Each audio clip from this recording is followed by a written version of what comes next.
Sa patuloy na pagtaas ng kaso ng mga may gastroenteritis sa lungsod ng Baguio, nagdeklara na ng acute gastroenteritis outbreak si Mayor Benjamin Magalong. Ito ay matapos humirit na sa humigit kumulang 1,700 ang naitalang kaso at 218 naman ang affected establishments. I would like to officially declare that we have an outbreak of gastroenteritis. Dahil dito ay mas pinaigting na ang mga ginagawang hakbang ng lungsod.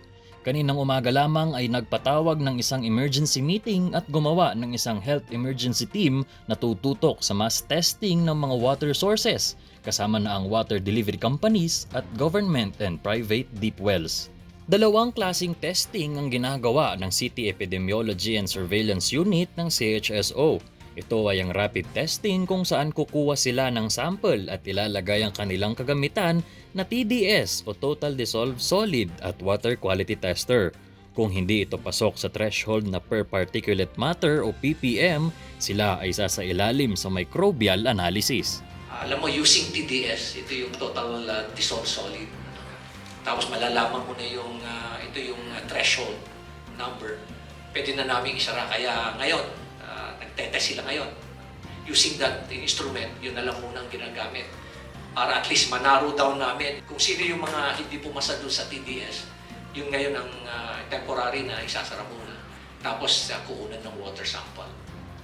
Ang Baguio Water District ay kasalukuyan na ring nagsasagawa ng testing sa kanilang 67 water sources. Bukod sa pag-inom ng purified drinking water, nagbigay din si Mayor ng payo sa publiko.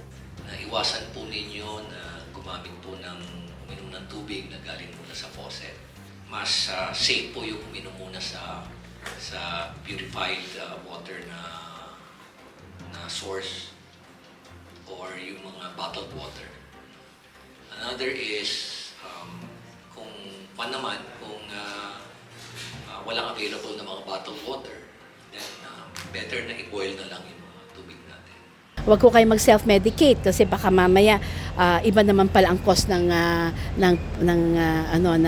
stomach ache or whatever, no? So please go to your nearest health centers or nearest clinics wherever so that you will be given a proper management. Nico Gatchalian para sa PIO Baguio Balita.